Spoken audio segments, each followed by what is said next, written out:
बुलेटिनमध्ये स्वागत। पुण्यामध्ये खासगी शाळांकडून ऑनलाईन क्लासेसच्या आडून फी वसुली करता पालकांना सक्ती केली जाऊ लागली आहे। अनेक शाळांमध्ये पालकांची अडवणूक होते आहे।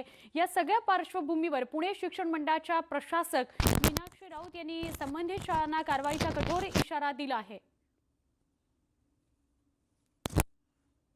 शाळा प्रत्यक्ष सुरू होईपर्यंत कोणत्याही शाळेला फी भरण्याची सक्ती करता येणार नाही असा आदेशच राऊत यांनी काढलाय।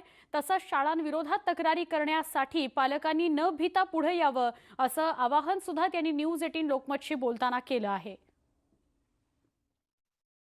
फी भरली नाही म्हणून कोणत्याही विद्यार्थ्याचा आयडी ब्लॉक करणं, त्याला ऑनलाईन शिक्षणापासून वंचित ठेवणं असं निदर्शनास आल्यास त्या शाळेवर निश्चितपणे कारवाई केली जाईल। आणि पुन्हा एकदा शाळांना अशी सूचना आहेत, कोणत्याही परिस्थितीमध्ये आपल्या शाळेत येणाऱ्या सर्व विद्यार्थ्यांचं शिक्षण चालू राहील। ते ऑनलाईन असेल, जे काही त्यांच्याकडे सुविधा असेल त्या सुविधेच्या मार्फत त्या विद्यार्थ्यांचं शिक्षण चालू ठेवणं ही शाळांची जबाबदारी आहे।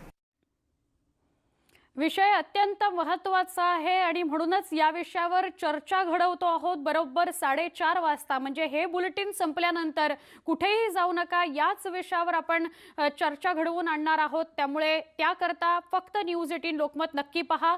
आता आपण वळूया पुढच्या बातमीकडे। स्वातंत्र्य दिनी